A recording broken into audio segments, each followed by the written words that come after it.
Hello, everybody. It is me, Demetra Kaye, and I'm sitting here with Donovan, the recovering Democrat Sadiq, also known as the Black Yule Brenner. And this is the Demetra Kaye Show, where we promote Black love, knowledge, and understanding of all things that go on in the Black community to make us an even better people, with the emphasis on even, because we're great people, but we can always strive to do better. We are not live, but we'll be live later at 5. And some of y'all probably thinking, Demetra, I thought you had jury duty. I did. Got there about 45 minutes or so, and they was like, thank you for your service. And you can leave now. I was like, for real? So I guess whatever it was a civil trial. They settled. So yeah, I guess. Anyway, I'm here. Nevertheless, we're going to be talking about what happened when Secretary of War, Pete Hegseth, called hundreds of generals. Where was it? Quantico, I think it is today. And I'm going to show y'all a compilation of videos. And Trump showed up too. And what they were talking about, I'm going to give you the rundown, and we're just going to have a conversation about that, as Donovan has been to war a few times and all of that. So he would know a little bit about this, even though he didn't know that this meeting was convened. So I'm side-eyeing Donovan right now. But anyway, and it's a very important conversation. I know a lot of people probably won't think that it is, but it is. Donovan? Yes, good morning, everybody. Welcome to the Demetra Kaye podcast. We are not live. So if you catch this broadcast later on, please do us a favor, like, share, and subscribe, and share on your platforms. Also, do not forget to download the African Diaspora News Channel app. You can get that on Google Play, Apple Store. A lot of stuff is going on in the African diaspora. You guys have got to pay attention to what is happening in Africa, because what happens there affects us here. Also, if you want to keep these great conversations going, we have a scrolling banner at the bottom in blue, and you could donate if you would like to, Cash App, PayPal, Venmo, cash money order, and all that other great stuff. So a lot of stuff going on. People have been lulled to sleep, because what's going to happen, the big, beautiful bill takes effect in October. So a lot of states have already started cutting their rolls. As you guys know, how many people have heard, Starbucks dogged out their employees. They closed 400 stores without notification.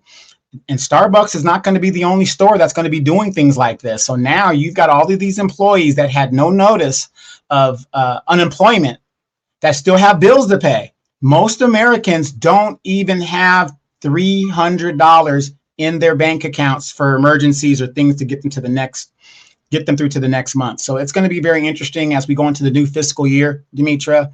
But again, this meeting that has happened or is happening right now as we speak is kind of pivotal. It's kind of important to what is going to be happening within our military. And I've always said this, the military is not a social experiment. And in recent years, a lot of social experiment has been happening within the military, which is actually disrupting how the military is supposed to work. So let's get into it, and I will give my honest opinion on this. Absolutely. So yes, there was a impromptu, I don't know how impromptu it was, but meeting all of a sudden, I should say, an abrupt meeting called last week by Secretary of War Pete Hegseth, where he says, yeah, I'm convening all, or if not most, of the generals to a meeting in Quantico, Virginia. And there was a whole host of things that were said, and I'm going to get into those things, but I'm going to show y'all a video compilation that I found and put together. I was kind of watching a little bit of it here and there as it was going on. I was in jury duty. But here's some of what was said, and then I'll explain the rest. So here we go. Today, at my direction, each service will ensure that every requirement for every combat MOS, for every designated combat arms position, returns to the highest male standard only. This is not about preventing women from serving. We very much value the impact of female troops. Our female officers and NCOs are the absolute best in the world. But when it comes to any job that requires physical power to perform in combat, those physical standards must be high and gender neutral. If women can make it, excellent. If not, it is what it is. If that means no women qualify for some combat jobs, so be it. That is not the intent, but it could be the result, so be it. It will also mean that weak men won't qualify because we're not playing games. Defending the homeland is the military's first and most important priority. That's what it is. Only in recent decades did politicians somehow come to believe that our job is to police the far reaches of Kenya and Somalia, while America is under invasion from within. We're under invasion from within. No different than a foreign enemy, but more difficult in many ways because they don't wear uniforms.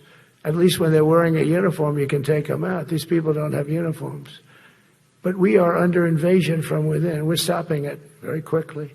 We have major news. Donald Trump told Pete Hegseth that he wants to consider using Democrat-run cities as training grounds for the United States military, as he declared war openly on American cities and American citizens. In his speech to generals today, Trump said, quote, "I told Pete we should use some of these dangerous cities as training grounds for our military because we're going into Chicago very soon." Right now, Trump also went on to say that he's going to go into a number of Democratic-run cities, including New York and San Francisco and elsewhere, but he is openly declaring war on American cities, on American citizens, and suggesting that they should use these cities as training grounds for the military, presumably if the military ever were to go to war abroad against one of America's adversaries, like China or Russia.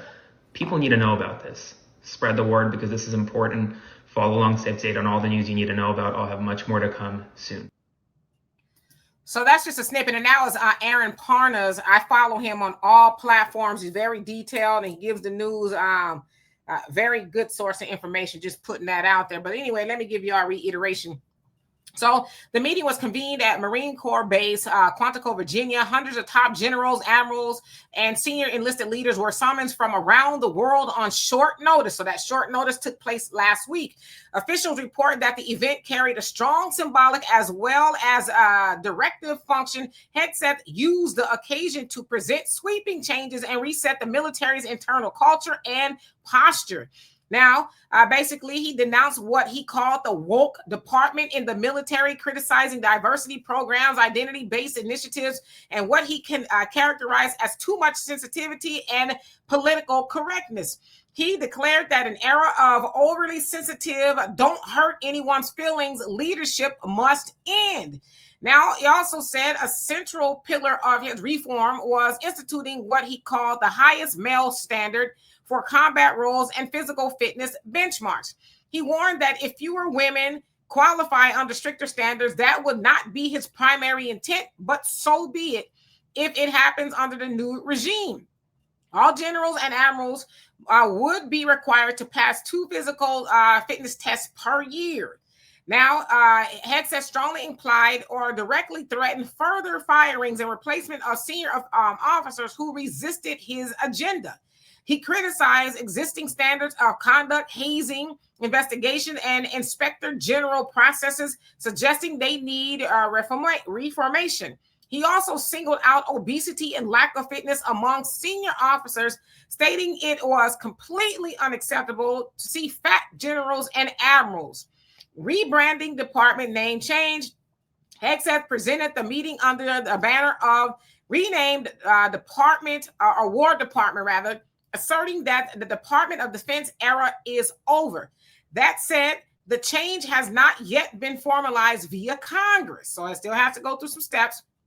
Now, his delivery was unusually blunt for a military address, interlaced with sharp rhetoric, criticisms, and dismissals of internal resistance. The assembled leaders responded with largely neutral or mute demeanor, which if you watched it, they didn't say much, in keeping with military norms or nonpartisanship. Now, observers and some retired military forces expressed concern about the politicalization of the armed forces and the possibility of pushback from officers resistant to sweeping cultural change.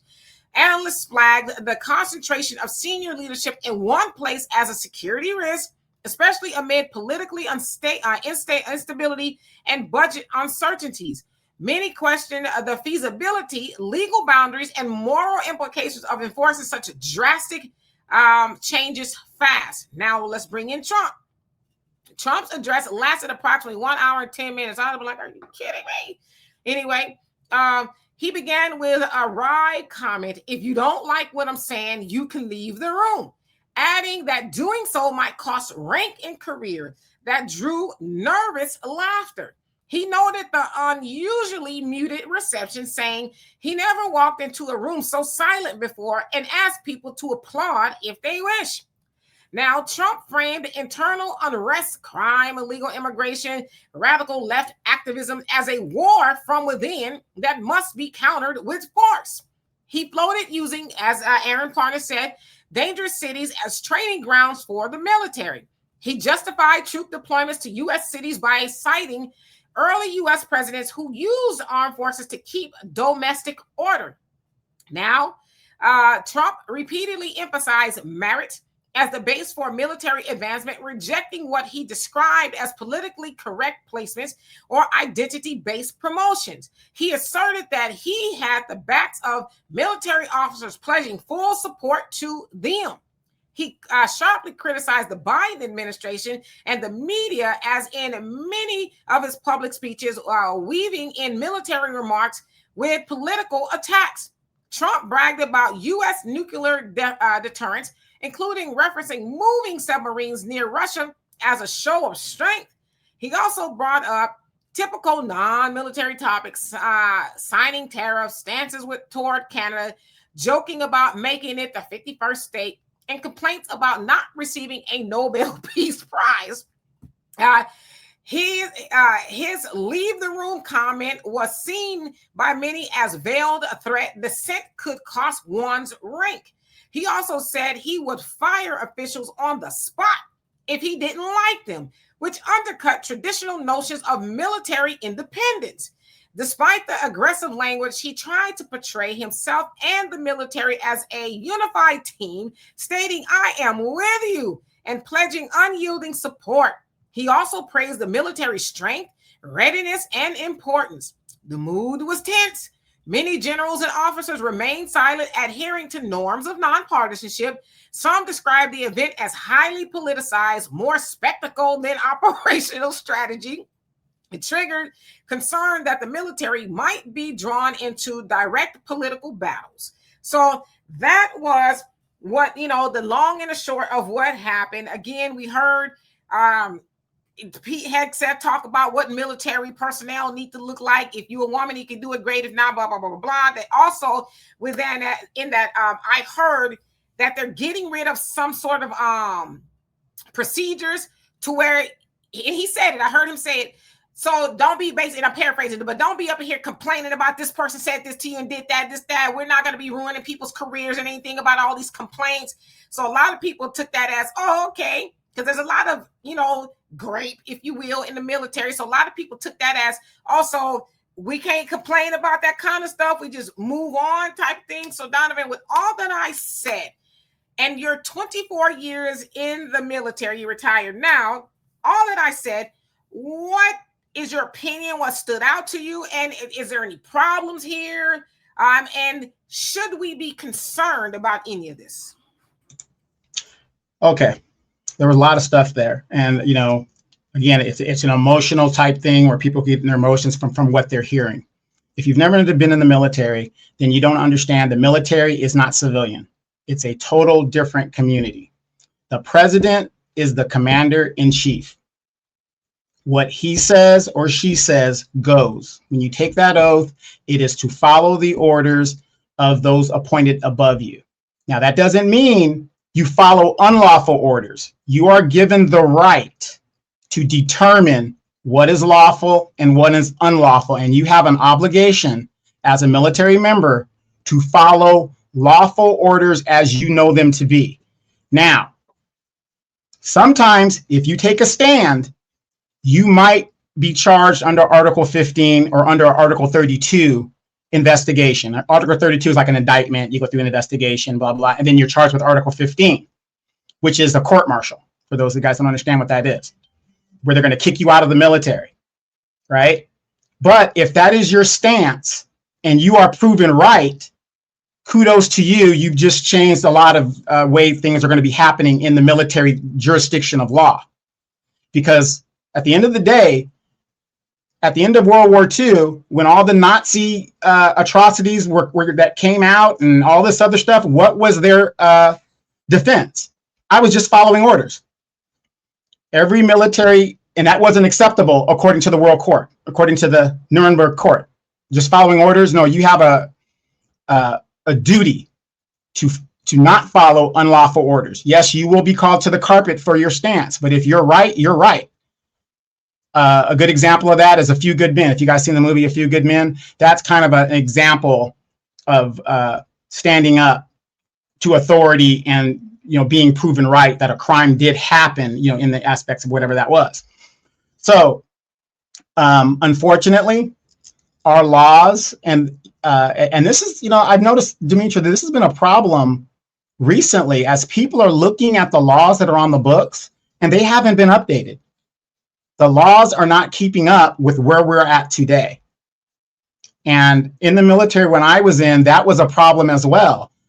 The standard was lower for females than it was for men in the same exact field. So if I've got to do 100 pounds above my head, why is she allowed, and we're in the same career field, why is she allowed 50 pounds? You see what I'm saying? We all understand the biology of it. So a lot of people in the military, especially the men, and we know the physicality of things. So the military is a physicality organization. Well, not the Air Force, but you guys can get where I'm going with that. But the point is, if there is a standard, you're supposed to meet that standard. There shouldn't be any differentiation. That's why the military, we all look alike, we all walk alike, we all sound alike, we know all the acronyms.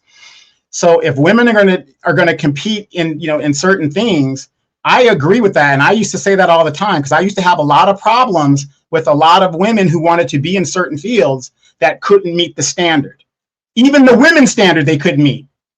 That was a problem, and you had to get them a waiver and this and that. So depending on your background and where you're from, I get it. Some people are like, oh, let's operate in the gray area. If that's the case, why don't we let people in wheelchairs come into the military? Why don't we just let obese people come into the military? I understand the civilian side of it, looking at it. Oh, it's not fair. It's not right. The military is an elite organization. We want the best of the best. And sometimes we don't have the best of the best. Sometimes they sneak in there. At one time, you couldn't have tattoos the way people have tattoos today, so on and so on, so forth. It evolves. So we got a lot of problems with that. So I do agree with some of the things that he's saying, but even if I didn't agree with it, there's nothing that he is doing right now as a military member that they can do about it because it's not unlawful. They have to follow what is put in front of them. People, I'm telling you guys have got to understand that. Military people are here to protect democracy, not practice it. So as long as that person appointed above them is telling them this is how it's going to be, the military is supposed to adjust accordingly. And again, you got this young guy that has some kind of German tattoo on his chest, who's the Secretary of Defense, and he's saying this is what's going to go down. You've got to follow those orders because what he's saying is not unlawful. You might not agree with it. And like he said, if you don't agree with it, get to stepping. And that's how the military works. You've got to follow those orders or there's consequences. So I would agree with that. As far as the military being, let's say, in the political realm, no, that is a total misuse of the military. A lot of people who don't understand the Constitution and how it works and the difference between the military, Donald Trump cannot use the military arbitrarily in states. He can't do it. He doesn't have the authority to do it. He knows that. I know that. Demetra knows that. But he does have the authority to protect federal property. So when you hear him talking about, oh, I'm going to use troops in Chicago or I'm going to use troops in Portland, yes, he could use troops to protect federal property. He could do that. He could use troops to protect federal employees. He can do that. But as far as occupying and taking over stuff, it's all filibuster and bluff to get you guys emotional. Know what the Constitution is and what the president can do in regards to military troops. This is why you can't use troops in the capacity on the border like Mexico uses them. They're armed and they're walking the border. In America, we can't do that. We have a Border Patrol that does that, which is a federal agency, but they're not troops. And Demetra, I'm going to say this as I end this. One thing I think is a big problem is the misconception of federal employees like Border Patrol and ICE and all these other things. People get it confused because they're dressed like military people. And when people see military garb on these federal employees, that's where the confusion comes in. And they say, look, and oh, it's an invasion. Look, they're using the military. These people are not military. We got to get out of the business, us as the bosses, to tell these agencies, find another uniform. What's wrong with them being in all green? What's wrong with them being in all black? What's wrong with them being in gray? Whatever, Gestapo colors, I don't care. But stop looking like the military, because when you look like the military, it changes the people's narrative of how they feel about the military, because the military has nothing to do with what's going on. So that's it. So yeah, I don't have a lot of expertise in the military. I mean, other than a couple times that I visited some bases or two back in the day, but that's a whole yeah. Yeah, for a different day, right? I was there in a different capacity. Now, nothing too strange. Anyway, so yeah, I don't have a whole lot to say about the military in regards to, the physical things. I think you should be in shape. If you are, especially a general, like Pete said, you should set the example and things like that. And he says that's for everybody. Everybody needs to meet that standard twice a year. If not, then, adios or whatever the case is. But, I do have a problem because, as I said, with it being politicized. The military is supposed to be neutral, from what I understand, right? Because if they need to do a military coup, they just need to be able to do it without being aligned with a certain party. And I think from what people are seeing, I'm kind of seeing this too, Trump is kind of on that. And when I saw this meeting going forward and things, it reminded me of, I don't know, like South Korea or something like that. And I'm seeing that's kind of maybe where they want to go, where the president, North Korea, correction, North Korea. North Korea, where they do a signal and they're all, together and all this other stuff, which is fine. But yes, Trump is the commander in chief or whatever the case is, but he's not the end all be all, right? If they need to say, all right, dude, your time is up. That's what the military function is. We see it all over the world. So I just question, are they moving it? And that's probably in there's a lot of things going on there. There was a lot of silence in the room, but it's traditional. Doesn't sound like the military is too yappy anyway, right? Especially your generals are probably, just a little bit more on the stoic side, I guess. But then some of those people that were in the room was more or less like a lot of them was kind of like, what? Type of thing. Because then you have Trump up there saying a whole host of things, a lot of, about the tariffs. They ain't got nothing to do with them, and all this other stuff. We making Canada the 51st state. Now, I guess they'd have something to do with it if they need to take it by force, I guess. But so I have a problem with that. The other problem that I have with is, as Aaron Parnas said, yeah, he is, in a sense, and a lot of people said this, he's declaring war on American citizens. Now, it wouldn't be the first time that the military has been used against American citizens, but I will tell you, just thinking back in history, it's been used predominantly on Black people. You don't have to take my word for it. Go look through our history. The military has been used on Black people and Black issues, whether they were these riots that they like to call them, or even at the Reconstruction era, when Black people were organizing right out of slavery. The military was used to suppress that, if you will. So when I hear that, he wants to send the military to these Democrat-ran cities, we know who's in those cities. It's us. Let's keep it a buck.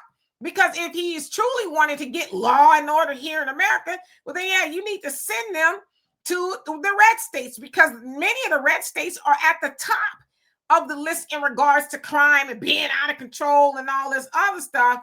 And so I think people really should be alarmed in that he wants to directly, and because he says, well, the people that we need to be against or straighten out, for lack of better words. They don't wear uniforms, so it's like, what are they wearing? We know he's talking about American citizens, these people who will not comply. And in a sense, you ain't supposed to comply. We're not in some of these countries to where you can't breathe but so many times a day, drink that. We don't live there. This is supposed to be different. Now, I'm not even speaking from Black American point of view, because we know that none of those freedoms have directly been for us. But when you say, I'm sending the military to practice, mind you, okay? Because they practicing on Americans. I'm not trying to laugh, but just kind of thinking about it. They're going to practice on Americans in Democrat cities for the real team. It's like, nah, y'all supposed to be practicing somewhere else, because don't y'all got to be letting off pew-pews and bombs? And so that to me is problematic. And I think that's what people should start to say, okay, we're not going to comply. Now, I'm not saying you raising holy hell and doing stuff you ain't supposed to be doing. But as far as capitulating and bowing down, now you ain't supposed to be doing all of that. And again, I don't know a lot about the military, but I've studied history and I've seen things throughout the other parts of the world. And I do know, which is how at Burkina Faso, right? Ibrahim Traore, who was the interim president, this last time I checked, he was, that's how he got in power, because they were like, nah, you old regime, nah, enough. Y'all are doing too much. That is their job. So Trump, in a sense, is making the military, I would say even unconstitutionally loyal to him if they're non-partisan. Their job ain't to go get the Democrats in the Democrat cities, and their job is to, protect the country, and we know protect the country from people who may want to rise up, right? The militias and things like that. But where the militias at? They know, and all the militia that's going on in this country, they know who they are. They know. They just don't look like us, because the militias that look like us, they got the leaders in prison. We can talk about the Black Panthers, the BLA. You can talk about NFAC. All of them, they all up in prison. But these yahoos that's running around these militias, they ain't saying nothing to them. So I think when we champion things, especially this kind of stuff, we got to read between the lines and say, what are we exactly championing at this point? Yeah, no, I agree with you wholeheartedly on a lot of that stuff. But see, there's remedies to all of this. If you have generals, and don't get me wrong, not every general that's sitting in that room is on board with what Trump is doing. And they have a responsibility in the military. You are not loyal to a person. You're loyal to the Constitution. See, this is what everybody gets it mistaken. You are loyal to the Constitution, not a person. So there are generals in there probably saying, okay, wait a minute. And some of them are going to probably bounce because that's their moral thing, and say, hey, we're not going to go with this. I could almost guarantee you, no matter what is Trump saying, he's only going to be in there for the next 3 years. And then there's going to be another person. Okay. Now, a lot of stuff could happen in 3 years, as we know. But for those civilians that are sitting there and watching this, what the military is going to do, I can guarantee you the leaders in the military that sit there and go along with this clown and do not uphold the Constitution, you will see a serious problem within the military as people support the Constitution. So to think that this man's going to weaponize the military, it's not going to happen. It's just not going to happen, right? But I know what it looks like. It looks like that's what he wants to do. And again, most civilians, oh my gosh, look, there's a military people over there snatching people off the street. No, that's an ICE agent that's dressed in military garb, snatching people off at the street. But you're supposed to uphold the Constitution, and that's what's going to happen there. And then, Demetra, another thing is the military is not the answer to all the questions, because if the military was the issue and the answer to all the problems in the world, we wouldn't be everywhere we need to go to protect other people's rights and other countries' industrial stuff, right? There are mechanisms to stop all of this. The military needs money. The money is allocated by Congress. Chuck Schumer could have stopped the big bill back when they were initially debating it. He didn't do that. These are the representatives that we put in office. There are mechanisms in there. Once you pull the purse strings, ain't much happening. But then again, in history, we had a president that tried to pull the purse strings, and he ended up getting a hole in his head down in Dallas. The military-industrial complex is a very, very strong thing. Trump just gave the military-industrial complex the biggest budget ever, correct? And I think a good portion of that went to ICE, Homeland Security. Now, we as the bosses, why aren't we asking these questions? Well, you have a mechanism that can stop the military from doing all this, or, that checks and balances. Why isn't the Democrats using that? Because they are getting paid by the military industrial complex corporations. This stuff is all tied together, you guys. So if we don't stand up, look what's happening in France. Look what's happening in Britain. Look what's happening in Germany. They don't let these people arbitrarily do things in their name and they're just going to sit there and take it. Only in America can you do that. But there are mechanisms put in place to where you can stop these things from happening.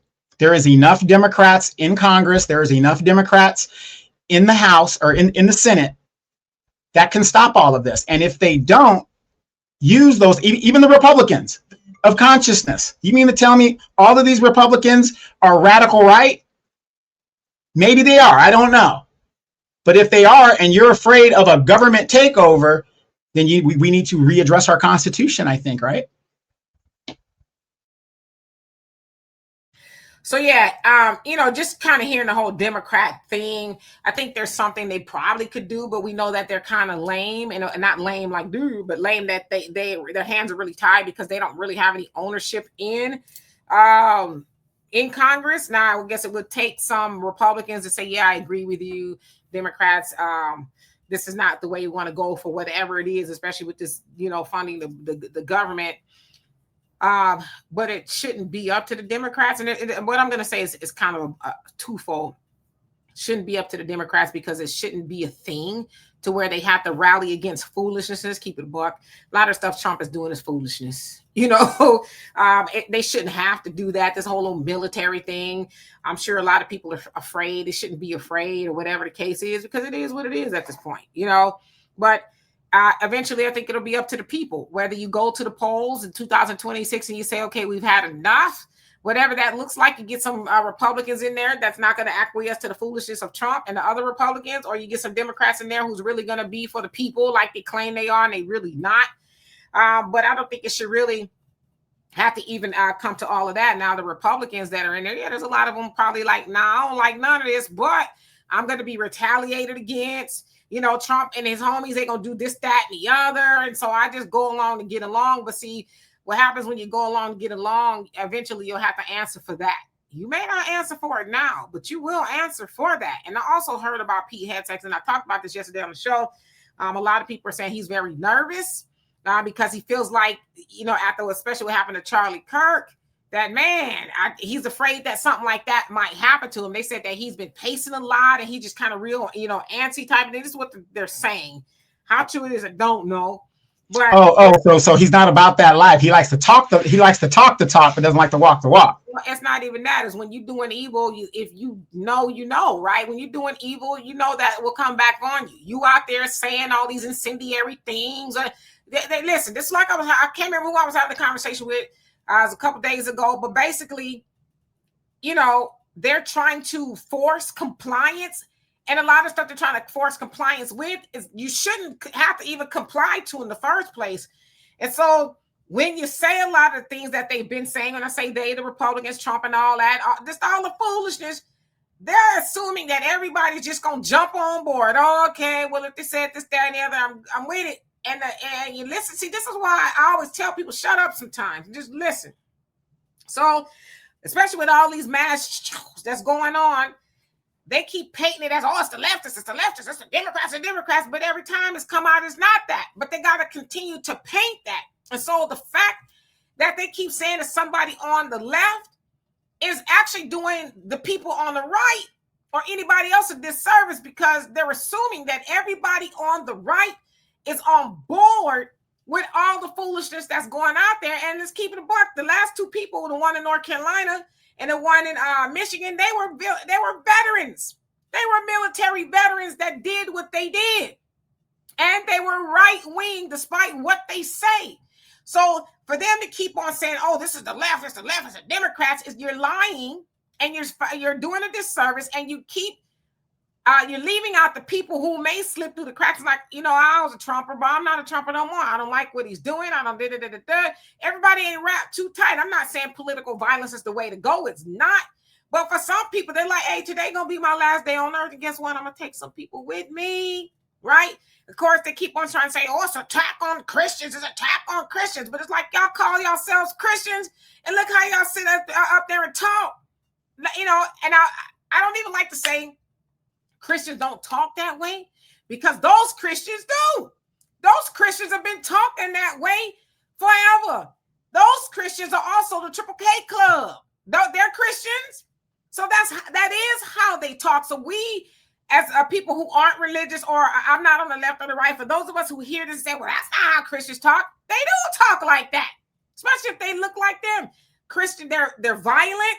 They talk about violence. They talk about subjugation. They talk about nationalism. That looks like that's what Christians talk about.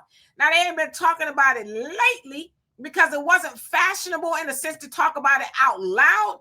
But now that Trump and all the other people are in office, they're like, hey, it's all right to be Christian out loud. So that's why I always tell y'all, especially y'all who say you Black Christians, why? You're not Black Christians from a Black point of view. You're a Black Christian from the white point of view, and look how they talk. So why would you be aligned to anything like that? Well, and I agree with you. I used to tell people when they were talking about the Taliban and the jihadists, I said, what's the difference between a jihadist and a radical Christian? What's the difference? There's no difference. Being in war and stuff like that. I used to say this when I was in country. They're like, oh my God, they're just radical Taliban and just radical Muslims. And I used to be my Marine friends. I say, what's the difference between a radical Muslim and a Marine? Aren't they brainwashed to think that they're Supermen? And isn't your baby daddy a Marine? These guys are brainwashed to be the best of the best. So it's all about perspective when you look at it that way. But the mixing of religion and politics and global military thing, it's a dangerous combination. A lot of people don't understand it. And again, Demetra, this all goes back to the Communist Manifesto. You keep the people in fear, they will gladly give up their rights. So again, you've got the military that's sitting and watching to what's going to happen. Can a coup happen here in America? Yes, it's already happened. It happened in 1963. That was a coup. That was a military coup. I don't care how you figure it. I'm going to go on this diatribe real quick. You were in a coup when you have two official government reports of how the president was murdered. You got the Warren Commission, then you got the 1977 Select Committee on Assassinations. They came to two conclusions. One, it was a lone gunman in the first one. The second, a probability of a conspiracy. So a coup has happened in the United States before, and it will happen again, and so on, so forth. But we, as Americans, what do we do to combat this? All of this fear. Oh my gosh. Here's what we do, Demetra. And we've been saying this for years. Start showing up at your school board meetings. Start showing up at your city council meetings. When your congressional representative comes back to town to give you a report on why they voted this and what they did that, you need to be at that town hall meeting. Demetra, it has gotten so bad in this country. Our elected representatives do not even want to meet in person with us. They rather do Zoom meetings because they're in fear of their life and what they did up in Washington to even face their constituents. But that's what you do. You don't rely on cable news. Don't rely on what Sister Soldier told you and Bishop Don Magic Wand the pimp from down the street. Don't rely on that information. Go and hear it for yourself. Get involved in your community. That's the only way you're going to know what is going on. These people didn't just show up out of nowhere. They have to start somewhere. But then you get like a Maxine Waters that's been in there for 40 years, that's done nothing. Jim Clyburn, all of these, and then we complain. And then we wonder the rise of a Donald Trump. He that does not know his past is doomed to repeat it for the future. Because you don't know. You don't know what happened in the past. When I saw Donald Trump rising, remember, this man was a lifelong Democrat who was posing as a Republican, which tells me white supremacy is white supremacy. It doesn't matter what side of the coin they're on. He owns both sides of the argument. And again, Demetra, and I'm just going to ask you this question real quick. Regardless of all the damage that Donald Trump has done, all the repealing he's done, all the tariffs that he's done, do you honestly believe the next Democrat that gets into office is going to reverse any of this stuff? I actually do. I believe whoever gets in office, because we are so far to the right, I guess at this point, we're so far to the right with everything. Somebody's gonna have to bring it back to the center. You know, he put some tariffs on yesterday? It was it 100% on our furniture and something else, because guess somebody's company somewhere in North Carolina, they're not getting the businesses because the furniture is coming from overseas, and so he's put 100% tariff on the furniture business. And it's like, I mean, it's just like, why not just drop the prices here? That's why people, get stuff from overseas. We both get stuff from overseas. Most businesses get things from overseas because it just makes sense. I'm not gonna pay way more over here when I can get it cheaper. And then of course they'll say that's un-American. It's like, no, it's financially savvy. You know, right? Yes, absolutely. So people whoever they should bring it a little bit more to the center. I think there'll be a lot of things that will be undone. There was something else he did yesterday. I can't remember what it was. It's like, I was telling my daughter, I said, like, godly, this man is doing something every day. Now, I know some people are thinking, because it just hit me, y'all should have voted for Kamala. To this day, I still went out and voted for Kamala. You know why? I'm reading her book, and there's some things that she's saying.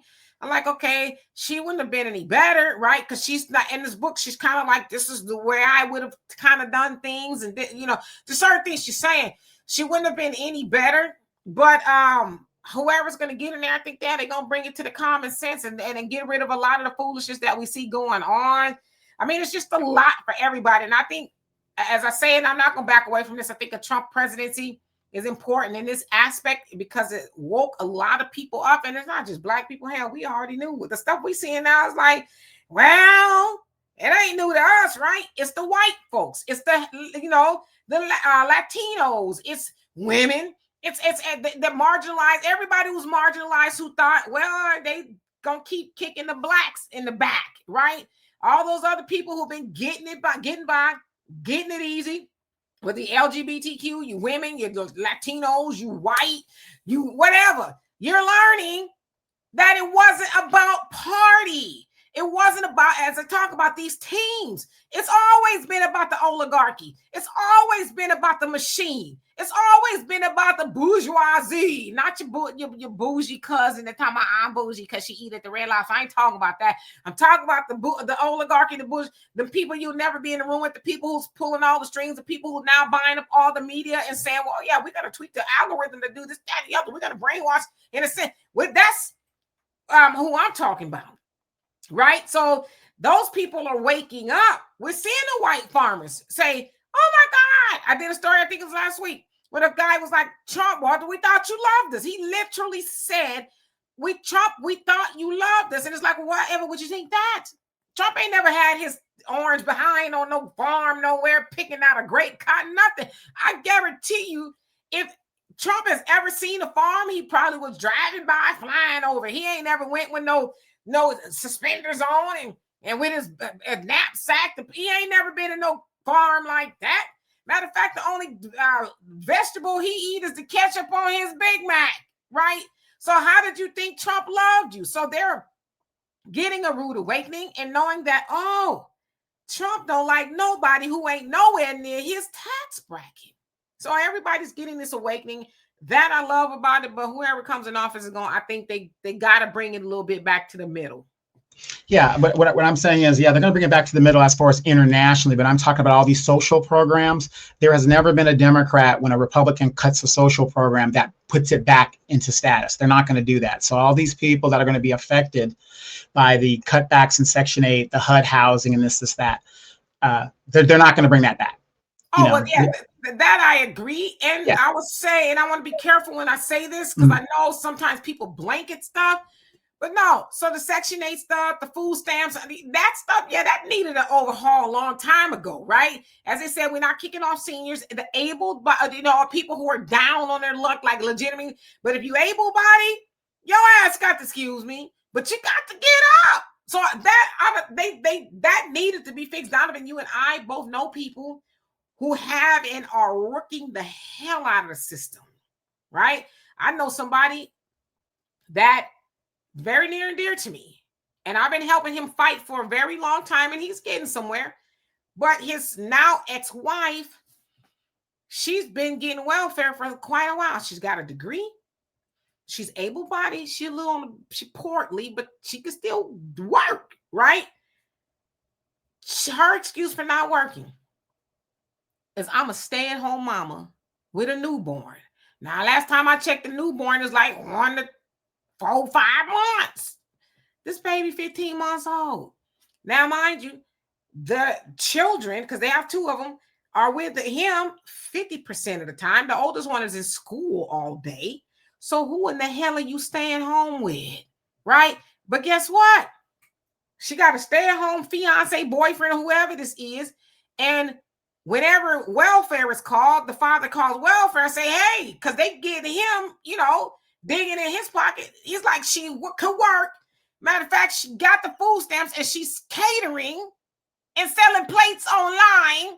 You know what they tell her? That's not our concern. That's not our concern. That she has a degree, she could work. Ain't nothing wrong with her. But she's put all this in declaration. She's a stay-at-home mama. And what do you expect me to work? I'm a stay-at-home mom. So, yeah, there needs to be an overhaul because I think it's BS. Well, the thing is, it's 2 years now. It's going to be 2 years. You've got 2 years and that's it. They're going to cut you off. So, because you got a lot of people. You couldn't cut off if you've been on there 5, 6, 7, 8, 19 years. Like, what is it? No, how outrageous. You've been giving it to me. See, that's the logic of everybody. But, and the funny thing is, a lot of people who I was arguing with a guy and I was talking about the Communist Manifesto, who obviously the guy didn't read it. And he was talking about a strong man. He goes, wow, like people see Donald Trump as a strong man. He wants to be a strong man, whatever it is. I said, well, he goes, he was like, well, nobody's going to follow a strong man. I said, no, you're wrong. As long as people's basic needs are being met, they will follow a strong man. It's as simple as that. If you're feeding me, you're housing me, and I've got my medical thing, I got no problem with you. I said, that's why Castro was so successful. I mean, the country was devastated by the socialism and the communism going on there. But look at what he did for the people. Their basic needs were met. And that's all people want, if their basic needs are met. And people got to understand that. They will, the rise of a Donald Trump is no surprise to me. But just like the Communist Manifesto says, you've got to give the proletariat a bone every now and then, the people a bone every now and then, because eventually when all the wealth is formulated to this small group, there's not going to be enough guns and bullets to stop these people from going on a mad spree. It happened in the French Revolution. It happened in the Russian Revolution. It happened in the Cuban Revolution. I can go on and on and on about what these revolutions were about. Right here in America, what was our revolution about? Land and tariffs and unfair taxing, so they say. And slavery, of course, that was part of it too, but they don't highlight that. And so eventually people are going to rise up. And if these rich oligarchs don't wake up, it's not going to be good for them. It's not going to be good. And another thing is we got to understand is we have to gatekeep our culture here in this country. This is what happens when you let other people from other countries migrate here in mass numbers, the culture changes because now it becomes their culture. I just came back from the Dominican Republic, Demetra. You know what? Not many things there are in English. Everything there is in Spanish. If you can't read, write, or understand Spanish, that's your problem. You better have Google Translator. But only in this country can you come and you can, and there's certain things I agree with Donald Trump.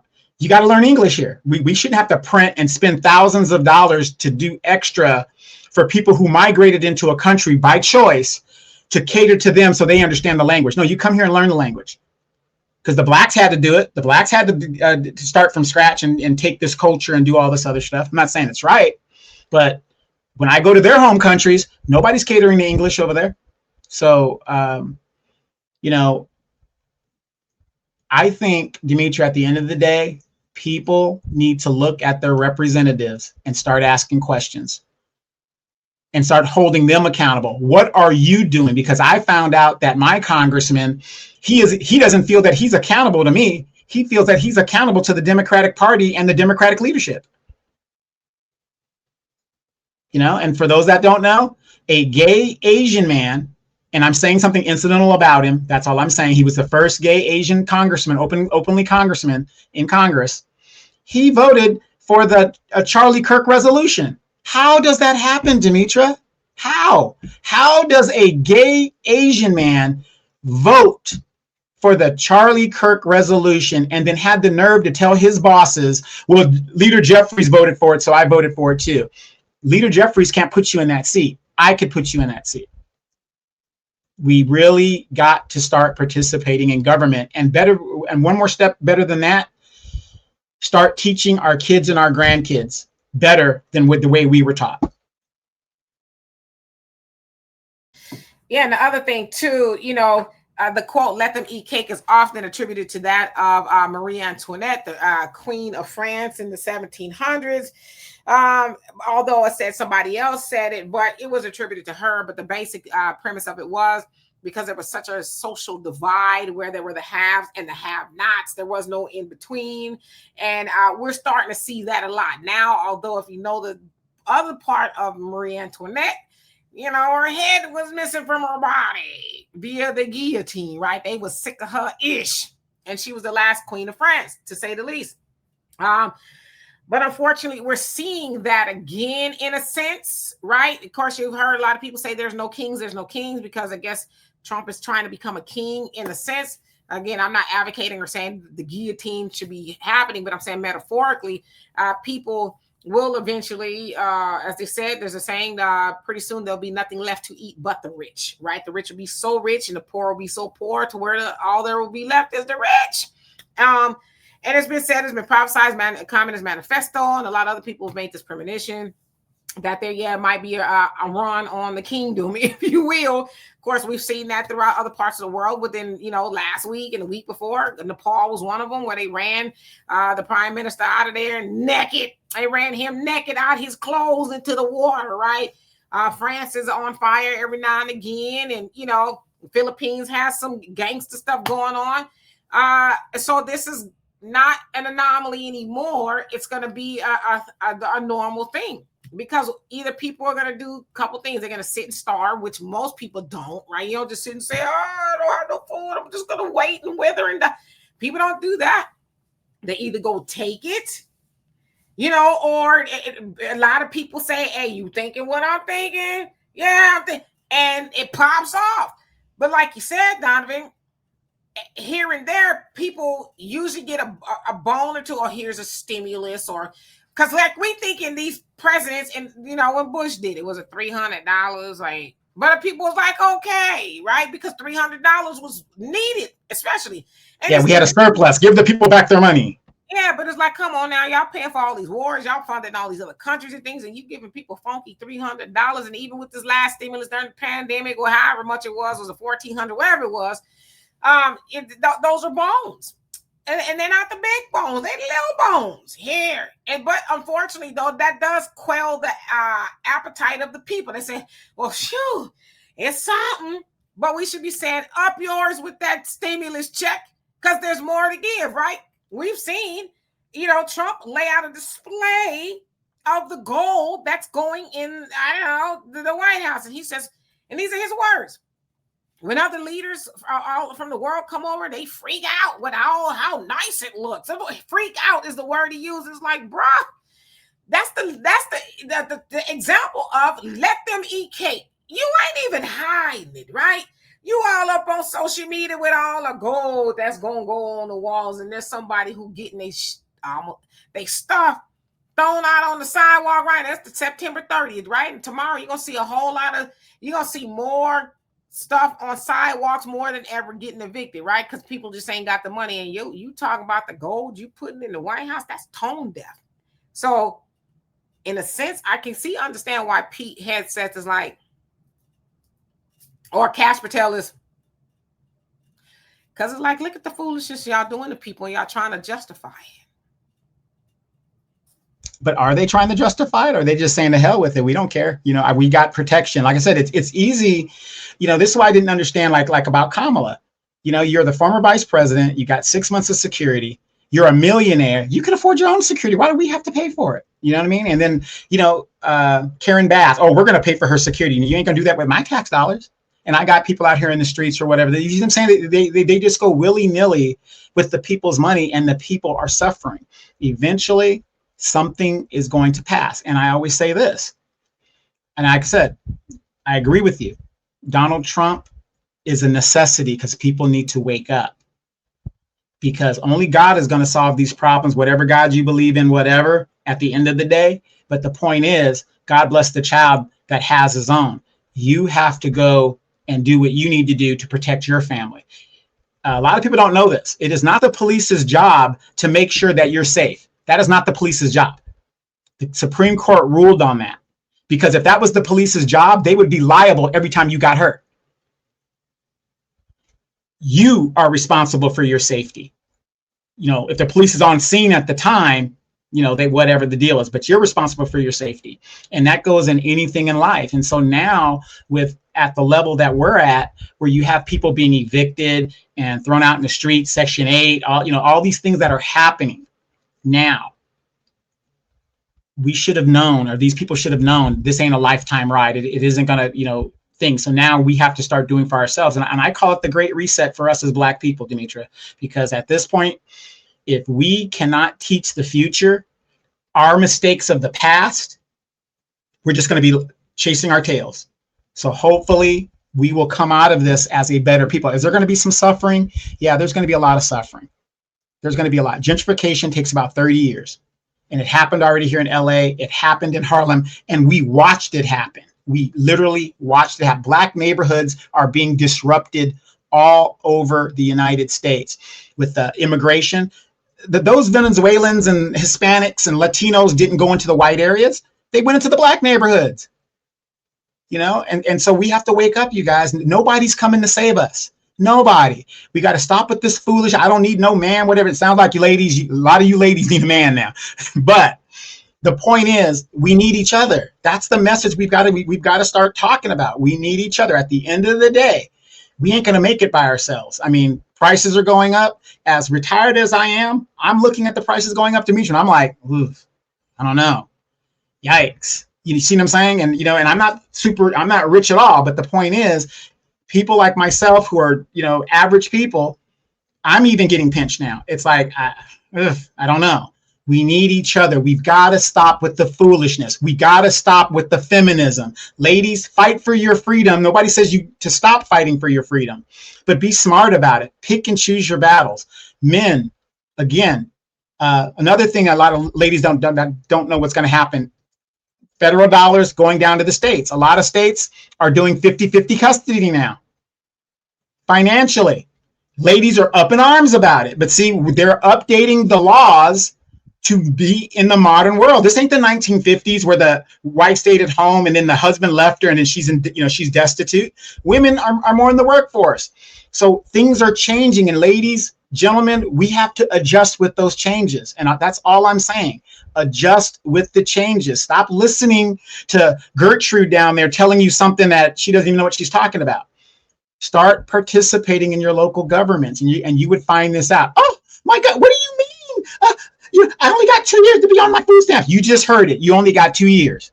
That's it. Get your stuff together. Yeah, and like you said, God bless the child has got his own, and the nation has been saying it forever. The nation of Islam, store your food and your water. Stop with all this sport and play. Stop arguing about Cardi B and Nicki. That's the thing that's going all over. Cardi B and Nicki, Bad Bunny with the, the Super Bowl and this thing. Like, we're so distracted with everything, but it's like, do you got a water supply? Do you got a food supply? I ain't talking about, run down to Chick-fil-A, because you may not be able to run to Chick-fil-A. Do you got some food, some beans, and some rice, or whatever it is you need to do to sustain yourself until God, whatever that blows over, if it blows over, it may become a norm for a very long time. If you know anything about the Great Depression and all the depressions before that, it wasn't pretty. And a lot of people got caught slipping, right? And those are the people who are going to be, oh my God. Nah, because you were told. You were told, you were warned that this was coming down the pipe, and you thought everything was for play, and you think, oh, well, because you've been used to borrowing, the stuff that you want, the need, because you've been buying and what you wanted. But then those people you borrowing from that'll give you $1, $2, whatever, they're gonna be like, I ain't got it. I'm preserving all my stuff for me now. And then that's when the people gonna be like, well, I'm gonna figure out how to take it, and you're gonna get, whatever the case is. So get your own stuff together. We, like you said, we see stuff going up. Hell, I'm gonna eat. I want to eat every day, and I want to eat the things I want to eat every day, right? So that means for me, I'm just speaking personally. That means, I need a new pair of running shoes, but I'm not gonna go spend the money, because I know I need to spend a little money on my running shoes. But I got some shoes that that still got a little life. But could I go buy me a pair of shoes? Yeah, but if I need that money, I want to be able to have that money, right? So I'm just saying, and I've been telling this to a lot of people lately, poverty trickles up, right? And like these oligarchies, they feeling it. That's why they laying off and stuff. They want to keep all that money, but poverty trickles up, because one thing about poor people is poor people spend money. Even if it's, I'm gonna have a good time on a Saturday night, we're gonna go get a little irk and jerk. That's E&J for those who know. Or we gonna something. We're gonna do a fish fry, or I got to go get my hair did. I need to go get me an outfit to go out to get the hair. That stuff is gonna stop. Not because you wanted to, because you ain't got the money. And now you got to say, it's the 30th, and I pay all my bills on the 20th, right? So my money gone already by the 30th. And then you say, well, damn, I ain't got the money I used to have. Woo! Right? You're going to have to start having those conversations. And so I would tell you right now, a lot of y'all going to be them people, not y'all, but the people over there. Y'all going to be those people. Hey, can I borrow a cup of sugar? Can I get a couple dollars from you? Because, well, what was you doing with your money? One of my favorite movies is Leave the World Behind. If you have not seen it, it's on Netflix. Yep. He said, Kevin Bacon to Ethan. And I was Kevin Bacon in that movie. People saying that reminded them of me. He said, you knew this time was coming. You knew. What were you doing? You weren't paying attention. You weren't watching the news. What were you doing? Because I ain't gonna get the movie away, but they needed him for something. And he was like, your money ain't good here. Where we gonna spend money at? The money ain't even a thing no more. So you knew, but so the premise was you were, because that's what they were doing. They were on the holiday, right? They were kikiing, having a good time, and he was preparing. So are you gonna be Ethan Hawke? Or are you going to be Kevin Bacon? That's where we at now. Because Kevin Bacon's going to be like, I don't know what to tell you.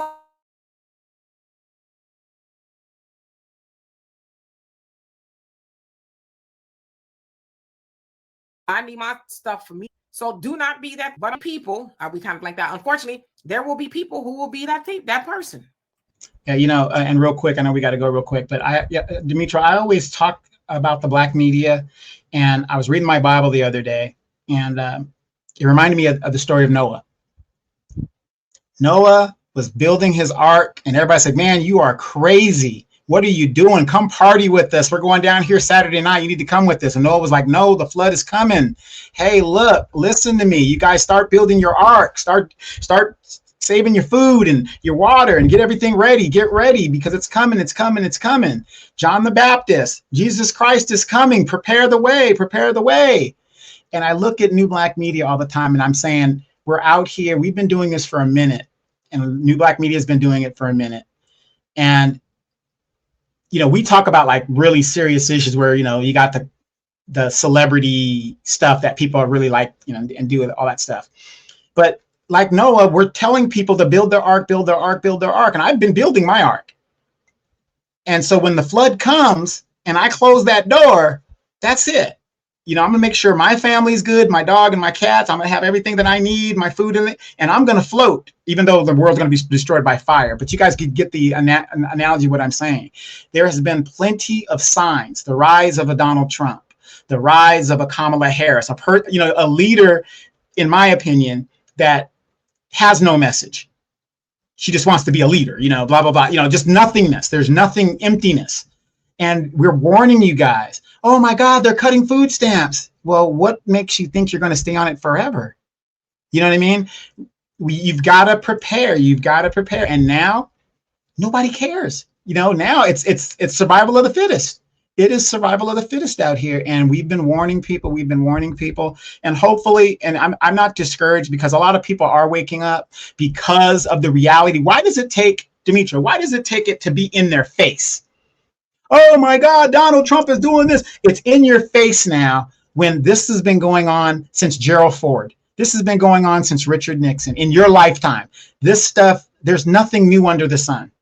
Now that it's affecting you directly, now you want to, you know, get excited and, you know, whatever. And then you don't even know what you're talking about. So again, get to your school board, get to your city council and make a difference there and understand what they're building in your city. And your city could even tell you what they think of you by the jobs they bring to the city. If your city is fast food restaurants and warehouses, you're in a slave city. That's what you're in.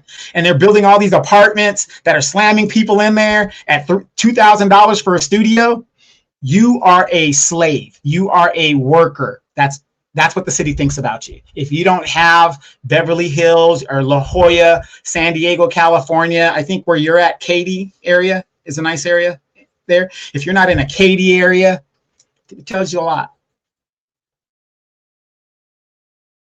Absolutely. So I'm going to upload this, y'all. So we'll see y'all at 5 p.m. Central Time. I don't know what we'll talk about, but I'm sure it'll be very entertaining and interesting at the very least. So hopefully y'all learned something here. Always, there's ways to donate to the channel. If you saw any interest in what we did, at the very least, please like and subscribe. Every little bit helps.